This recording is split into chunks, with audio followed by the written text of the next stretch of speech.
Hello, everyone. Welcome. We're just going to give folks a few minutes to join us for our GSA webinar today. So thanks for being here and hang tight for just a moment. Mm-hmm.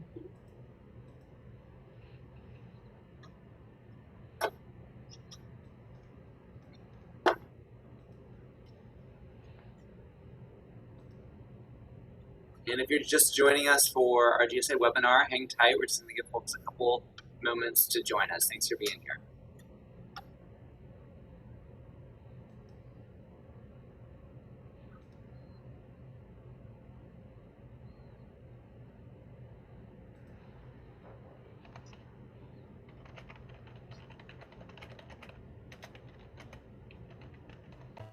All right, we will go ahead and get started. Thank you all so much for joining us today for our final webinar of GSA's recruitment season this fall. We are going to be here for you through the GSA helpline or through our GSA info email until the application is due, most certainly. But this is our final webinar for the fall, so we're glad that you all have joined us. My name is Nick Cobalt. I'm the Executive Director of the Governor's School for the Arts. And I want to start by just acknowledging what a challenging and difficult week it's been for the state of Kentucky, especially related to the severe weather events of this past weekend. So we hope everyone who is watching this is safe and doing okay. And we're keeping all of Kentucky, especially our fellow Kentuckians in Western Kentucky, in our hearts. So just wanted to acknowledge that and take a moment to send our love to those folks. Now, we're really glad to be joined by you all today. We'd love to hear about where you are and who you are. So if you want to just jump in the chat, say hi, let the group know your first name and where you're coming from. This way you all also have the sense of each other being here.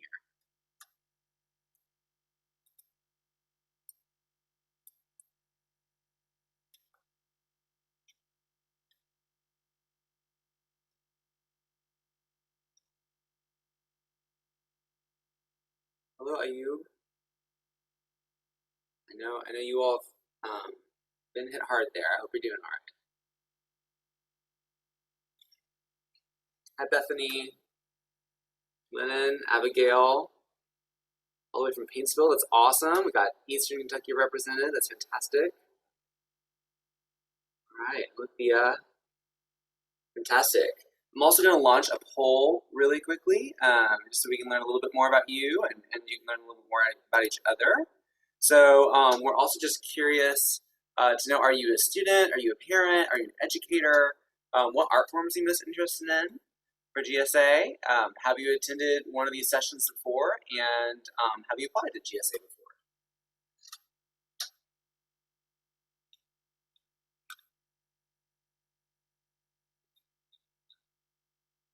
Hey, Ella.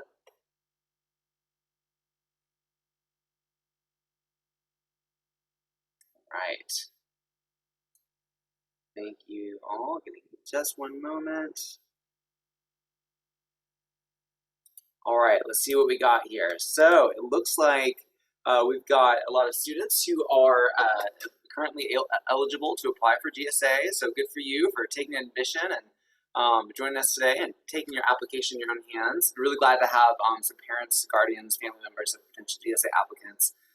You are wildly important in this process, and we are so grateful to you for supporting your young folks' creative endeavors. We don't take you for granted. We're here for you too throughout the process. Let's see. We've got no architecture and design folks, no drama, no film and photography folks, but all of our other art forms are represented. That's a pretty good spread. I love that. Almost all of you have attended or viewed a recording of one of these sessions before. That's really fantastic. For those of you who haven't attended one of these before, I will point out that we have recordings of these available of our entire our entire Zoom webinar series available on our YouTube page. So we'll drop that link in the chat here in just a little bit. But today's session is really just kind of seeing what questions you all have and responding to them in real time. It's a less formal presentation, but we have a lot of formal presentations. Like I said, on our YouTube page, recordings of everything from GSA 101, an overview of program to more art form specific webinars to a webinar where we walk through what it's like to complete an application. And it's great to see that most of you have not applied to GSA before. So excited to see what questions you have and go from there. And like I said, I introduced myself as Nick Kovalt. I'm the Executive Director of the Governor's School for the Arts, but I'm also joined today by my amazing, wonderful colleague, GSA's Associate Director, Paula O. Lockhart. How you doing, Paula? I'm doing well, Nick. So glad to be on our final webinar with you. So happy that you all took the time to come here and just hang out with us some. So yeah, very appreciative. And I just want to echo your statements earlier is that we are I am personally like I'm so sorry for all the devastation that people have been facing, and everyone is in my thoughts and prayers. And I hope first and foremost everyone is safe right now. So thank you. Thank you, Paula. And Paula, are you able to drop our YouTube page link in the chat at some point during your Yep, presentation? I sure can. Awesome. Thank you all. Thank you so much. And like I said, you all can check out recordings there. But we're here to see what questions you have right now. So what I encourage you to do is put your questions in the Q&A feature in Zoom. It's going to be a little bit easier for us to keep track of them there instead of the chat. And then Paula and I will do our best to answer them. While you're doing that, I'll remind you that you can email us and call us directly with your questions at any point. Paula, maybe once you're done putting the YouTube link in there, if you want to drop in the helpline and our GSA info email as well. Thank you so much. So if there's a question that we don't get to today or that you think of the second that the webinar is over, you can feel free to reach out to us that way.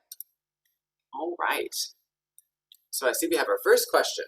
So if one of our recommenders does not fill out the form before the deadline, what can we do? That's a great question. Thank you. Just some quick review for those of you who might not be as familiar with the recommendation process.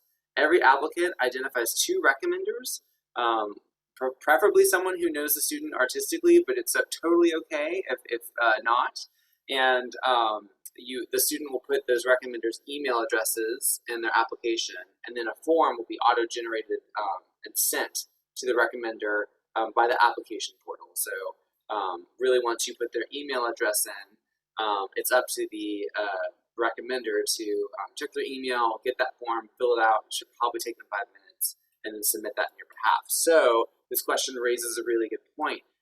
We're all busy, there's a lot of distractions going on. What if your recommender doesn't fill out the form before the deadline? Well, first thing I want to point out is that you can go into your application and you should be able to see whether or not your recommender has submitted that or not. And I encourage you to check on that a couple times throughout the process. If you see that your recommender has not submitted the form on your behalf, the first thing I would do is double check that the email address is spelled correctly. We get a lot of emails from folks realizing that there was a typo in the email address, and that's actually why the recommender hasn't received it. So one, check that the email is spelled correctly, and if it's not spelled correctly, you can reach out to us so we can help get that corrected and have the form resent to the correct address. The second thing I would do is reach out to your recommender and check in and say, did you receive this email? Or just a reminder, I need this to be submitted by January 9th on my behalf. I would encourage them to check their junk folders if they can't find the email. Remember, it will come from Accepted or Applicant Portal, not from GSA, and that's mentioned in the applicant guide. But let's say you do all those things, and your recommender still is not able to get the form in by the application deadline on January 9th. Well, the first thing to know is that it's okay. Everything is okay. We're not going to hold that against you as an applicant. Again, we understand a lot of our recommenders have a lot going on. So your application will still be considered and it will not be held against you. Now, what will happen is that we're able to see what recommenders have not completed your forms. So we're going to be sending them reminders up to January 9th and even afterward. So if you advance far enough in the process to a point where we're like, this student's amazing, we really want to work with them, man, we really need to see that recommendation form, we're going to put our energy into hunting down that recommender and getting that form completed, not into saying, well, too bad, we can't accept this application because there's a missing recommendation. So it is important that we have those. Do ask you to help us get the recommenders to submit them. and keep an eye out for, like I said, this email misspellings and so on. But at the end of the day, it will not be your application will not be disqualified if you're missing a recommendation. I'm glad it's a relief. Good. All right, a question from Anne. I believe that you need to turn in a self-portrait for the submission. If so, what types of self-portraits are acceptable for ceramic specialists? Can it be an interpretation? That's a really good question, Anne. I'm actually going to pull up our applicant guides real quick because I think I know the answer to that, but I want to double check that I'm correct. So bear with me for just one moment.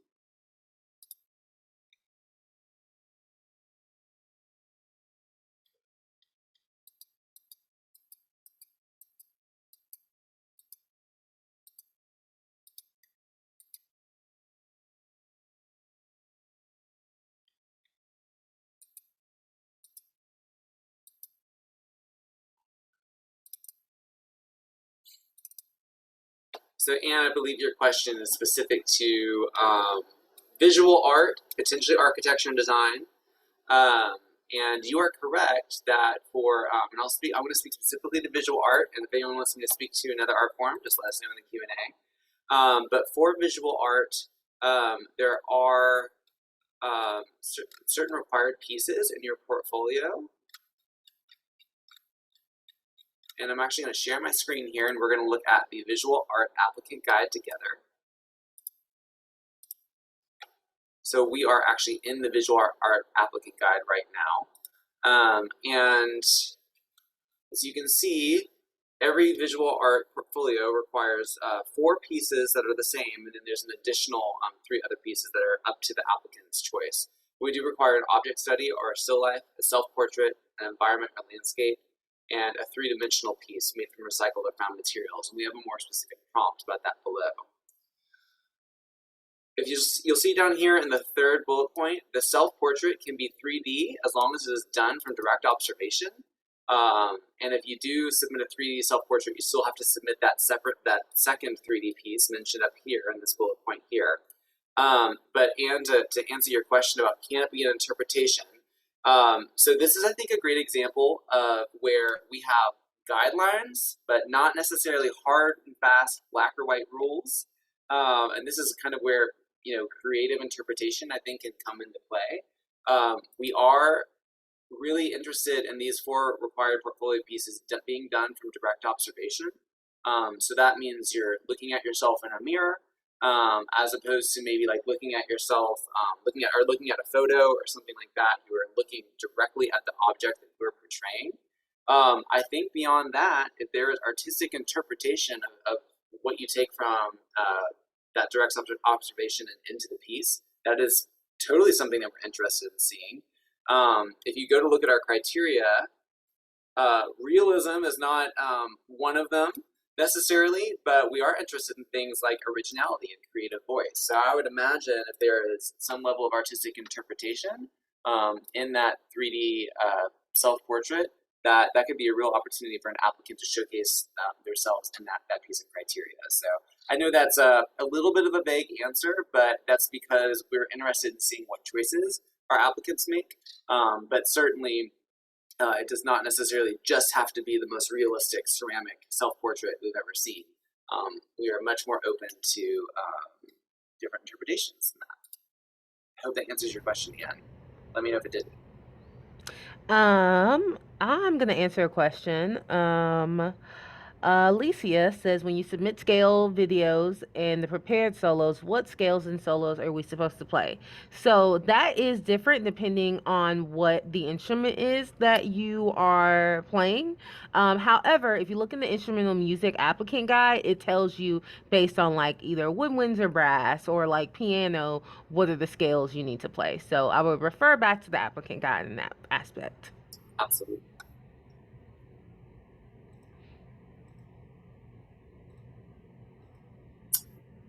All right. Any other questions? Don't be shy.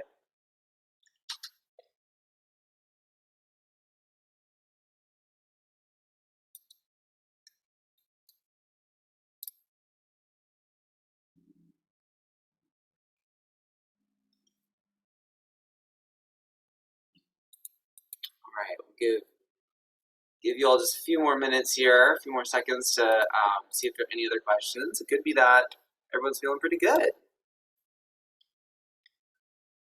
Although I understand it's also fun just hang out on Zoom with Paul and me.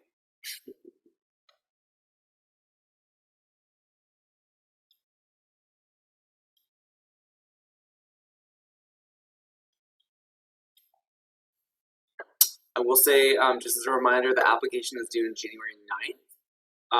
We have applicant guides for each of our 9 art forms on our website at KentuckyGSA.org. And as I mentioned, you can call us or email us anytime. I do see that Ricky Mathis has raised their hand. Ricky, if that means you have a question, I encourage you to pop into the Q&A feature or even the chat if needed, based on your device, to type out your question there. We'll give you a moment to do that if that's what you need to do.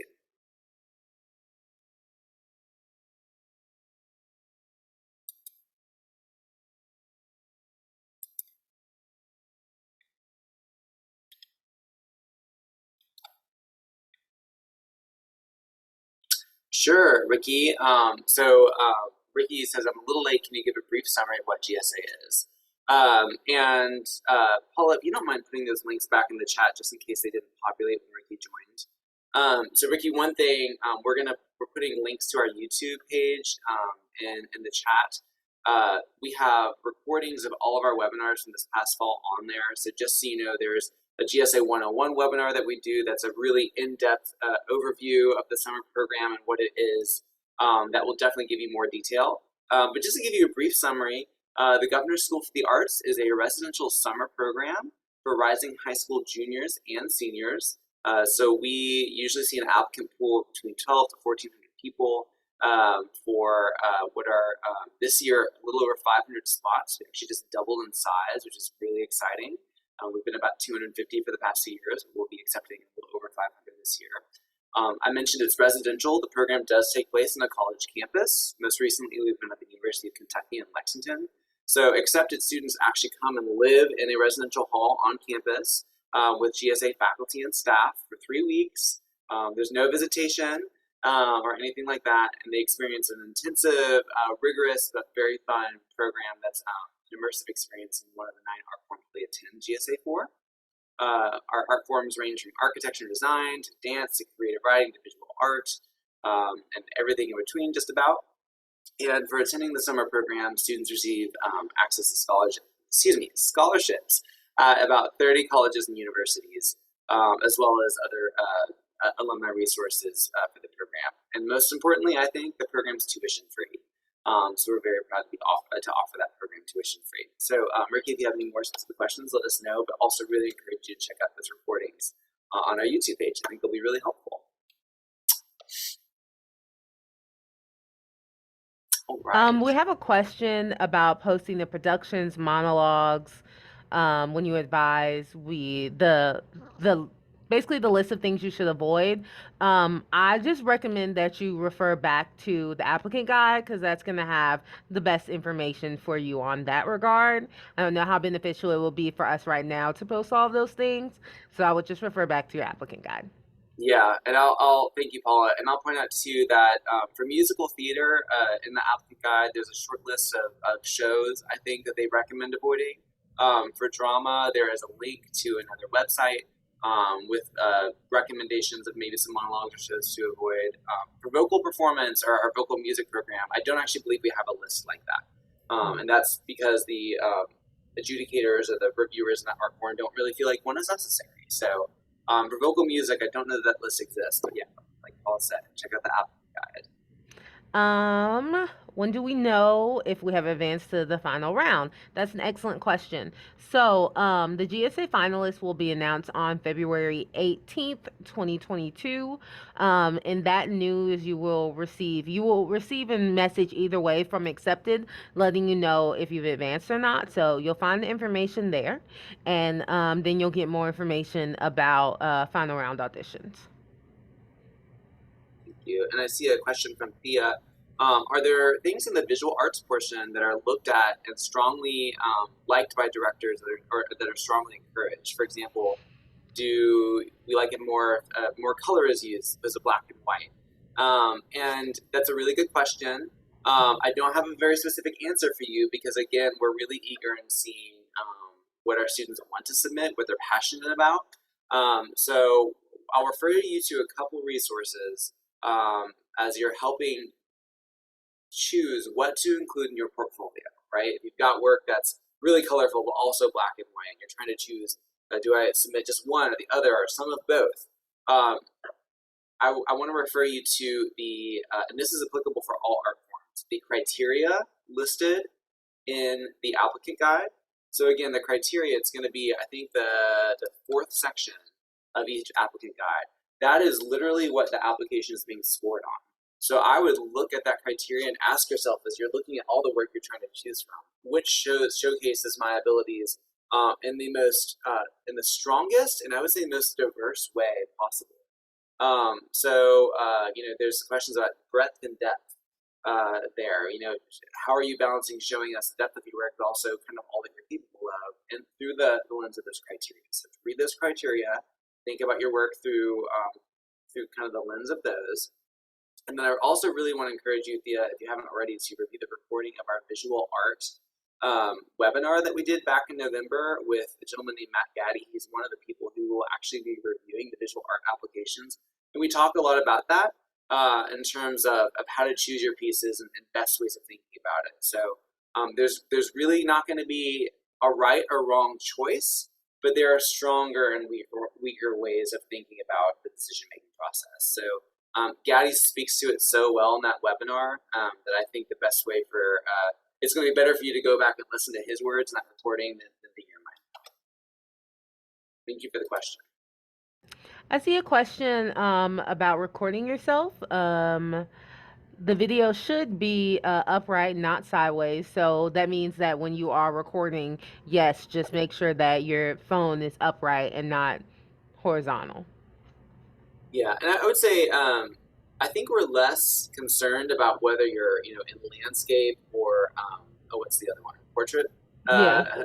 But more that when you upload your video into the application portal itself, that it plays back in a way where your head is at the top and the rest of your torso is at the bottom of the frame. So before you submit your applications, you are able to go through and review everything that you've submitted. So do that and make sure that your image hasn't accidentally rotated or something like that. And that goes for videos and photo images of artwork as well.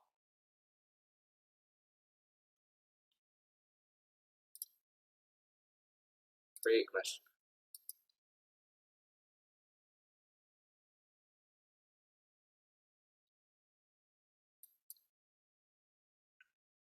All right. Let's see. We'll give you all just another minute or two. It seems like our questions have died down.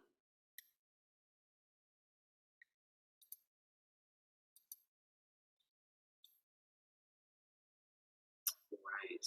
Well, we hope this has been helpful for you all. Thank you for coming to our open Q&A today and openly asking your questions so we can openly give you some answers. We hope this has been helpful. But like we said, if there's other lingering questions, we encourage you to check out this webinar recordings and to give us a call or shoot us an email. We love hearing from our applicants. It's one of our favorite parts of our job. So let us know how we can support you. Just a reminder to those of you who are applying, as artists, you are really important and awesome people in society. So we salute you for your artistry and for sharing it with us in the application process. Hopefully, by Paula and me, you can see there's no scary adults at GSA waiting to judge you. We really look forward to reviewing your applications. And Abigail, I see your question. I think we might need clarification on what your issue is there. So I would encourage you to send us an email at that email address. I think we might just need to understand a little bit more about what you aren't seeing and accepted. So if there are no other questions, Paula, anything else you'd like to add? No, I think we're good to go. Awesome. All right. Well, thank you all so much. Have a great evening. We look forward to seeing your applications. Take care. Take care, y'all. Bye.